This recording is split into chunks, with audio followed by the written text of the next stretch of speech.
Hey everybody, this is Linda Marcus Smith here, and tonight we have the amazing Jeffrey Petersen, the 420 comic, and he was in the amazing competition we've had here at Harvey's, and you get to know him a little bit tonight. Yeah. So let's bring him on here with a round of applause. You can do it at home, folks. So Jeffrey, talk to us about who you are as a comic. Wow. Well, I'm Jeffrey Petersen, and for the last 17 years, I've been known as the 420 comic. And it's really great that cannabis is now so popular with American pop culture, because I don't have to explain to people what the 420 comedian is.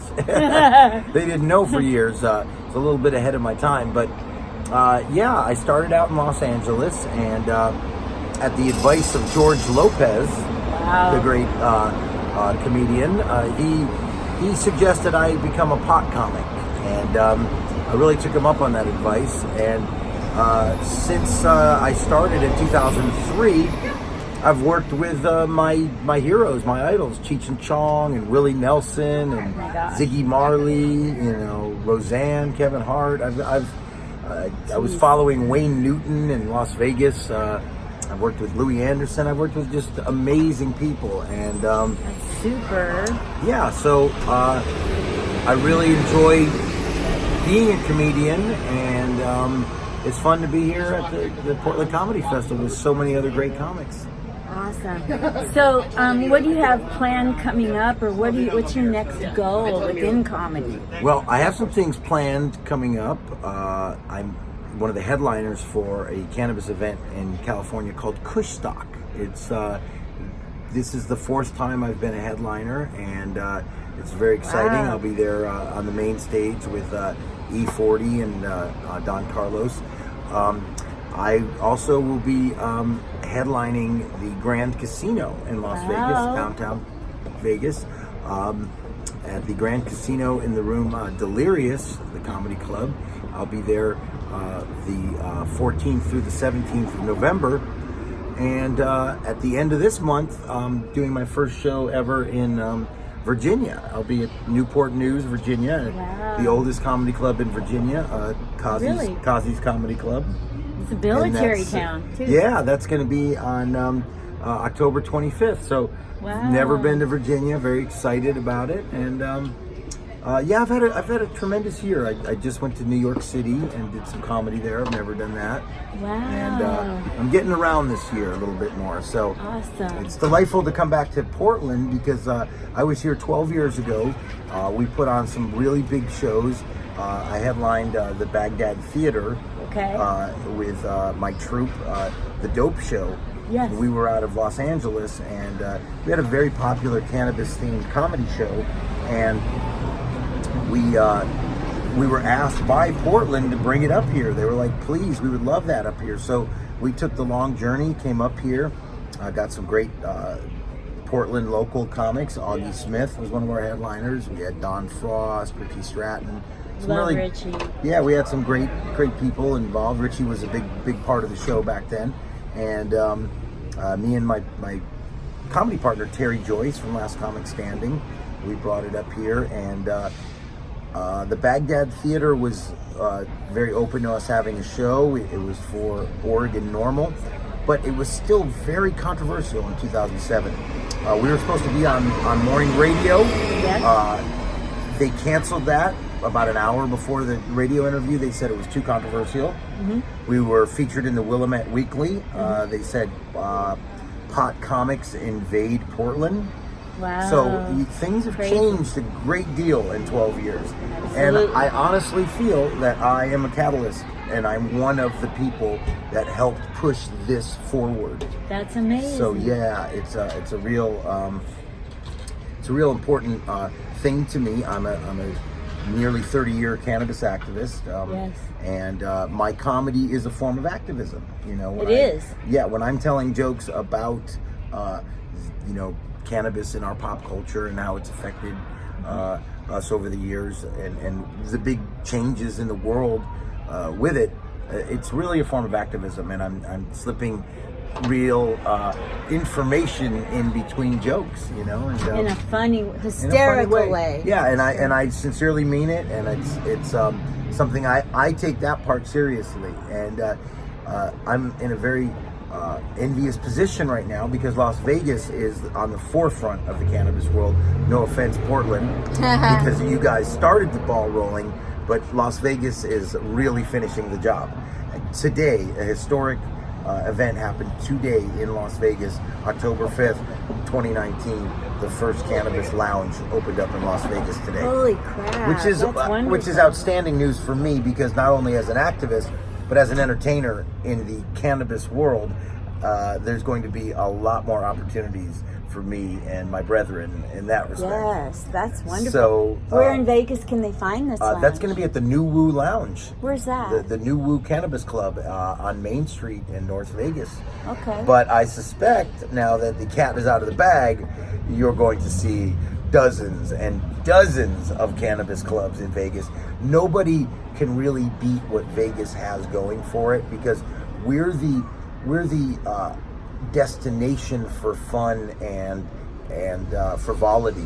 So where else would something like cannabis need to be legal? And how often does a new vice come down the pike? So I remember there were death on marijuana. Oh yeah, any kind. A seed would get you in jail for a year, and a joint would put you in jail for 10 years. Wow. So they've not only changed their tune, they're playing the loudest tune. Yes. All the casinos have taxis in front of them that have cannabis promotions, cannabis advertisement. All the billboards out there, everywhere you go, you see cannabis. The mayor's very behind it. Oh, good.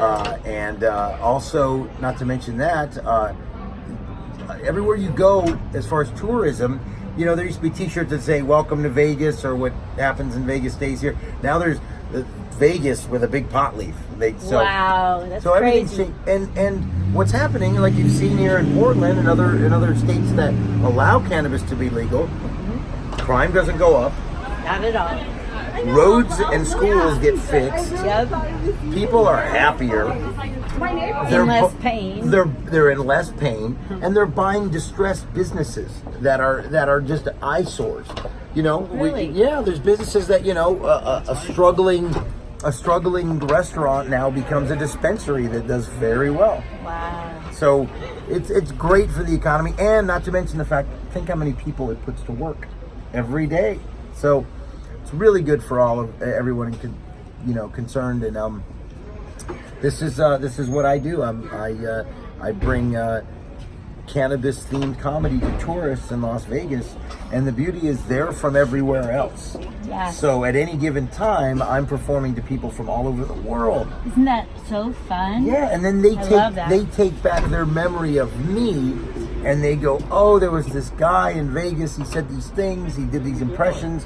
I do celebrity impressions. I saw that. They were outstanding. Thank you. I was dying Thank you. laughing. In my full act, I do about 15 to 25.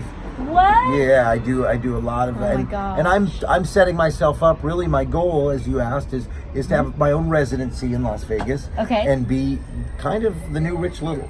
Oh, cool. I would really like to be, and I admire and adore Rich Little, of course. Yes. But I want to bring that old style back to Vegas. I got to work with Wayne Newton at Bally's. That was really tremendous, and that gave me a glimpse of really what I want to do, which is be that new celebrity impressionist for this era. Wonderful. Because Rich Little, the majority of the people he does impressions of are deceased. Yeah.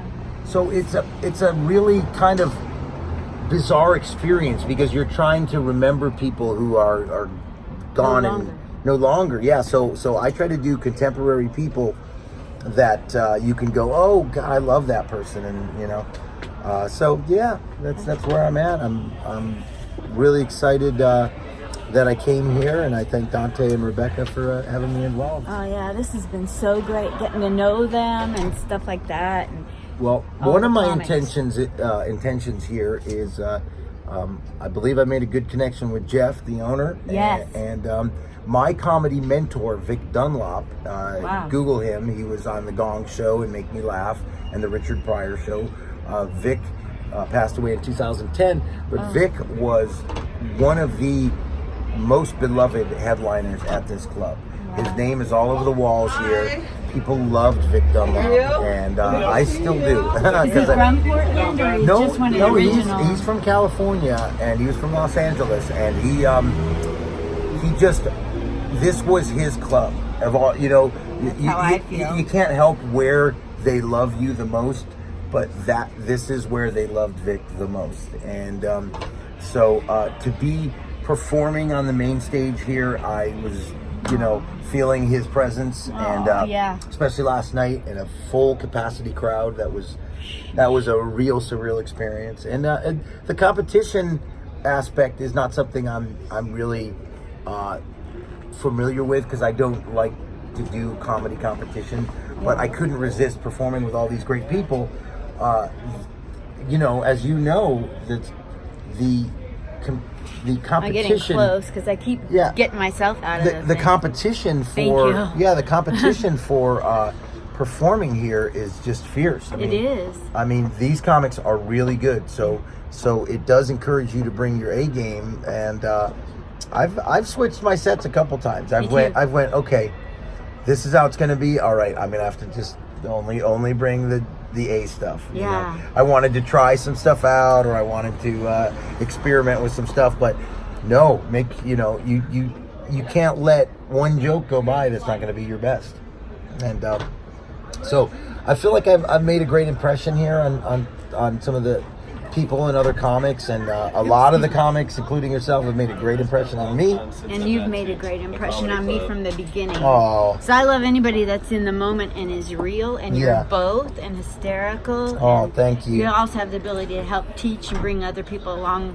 Well, well, it's a kind of a pay it forward thing. I've had great mentors, and some of which I've mentioned, and so Dante being one of them. I love him. Dante is a celebrity impressionist, and what's weird is he hasn't really done too many. I'll give you a break. He hasn't really done too many while he's been here, but Dante is a phenomenal celebrity impressionist, and kind of in my career gave me the courage to go into that area.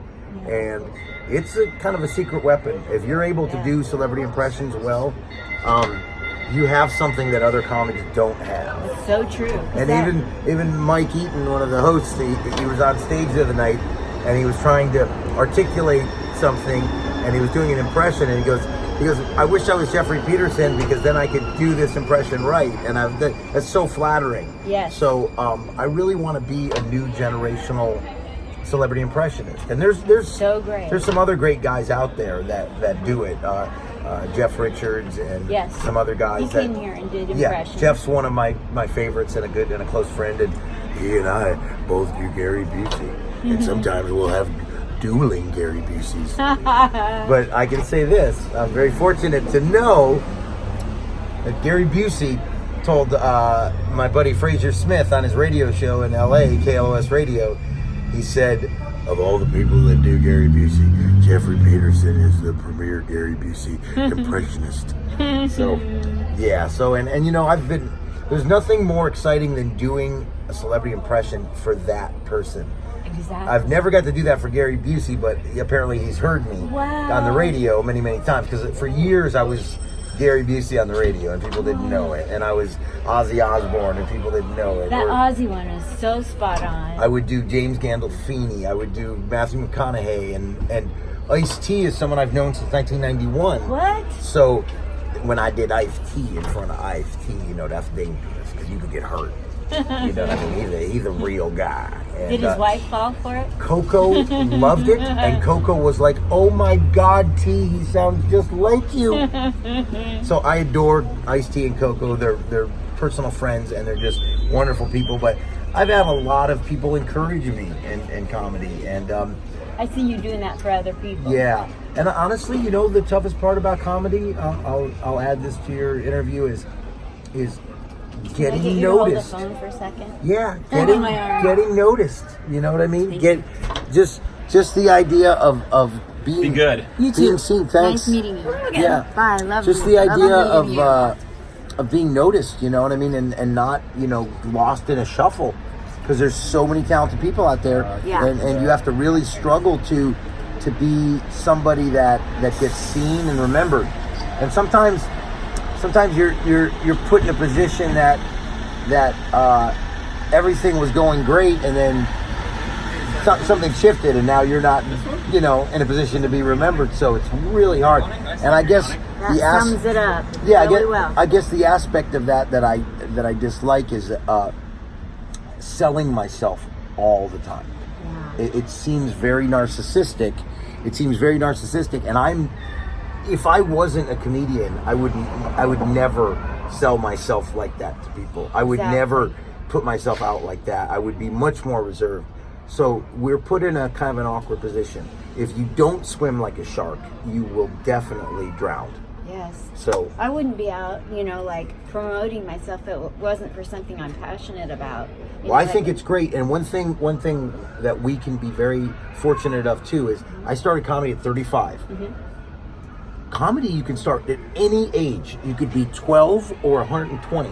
As long as you can spit those jokes out, then it doesn't matter when you start or when you finish. You know what I mean? And So everybody's on their own path. everybody's on their own path, and there is a kind of a camaraderie in the comedy community that's neat. And the neat thing about that is it's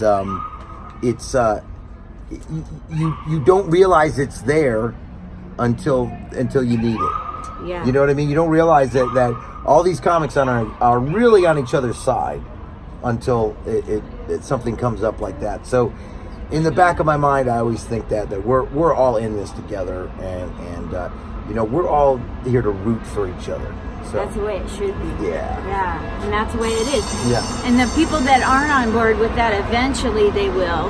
Right. Because of I think good always wins over bad. That's the way I Yeah. feel. So. That's right. And you know, bottom line is, in comedy, you have to be likable.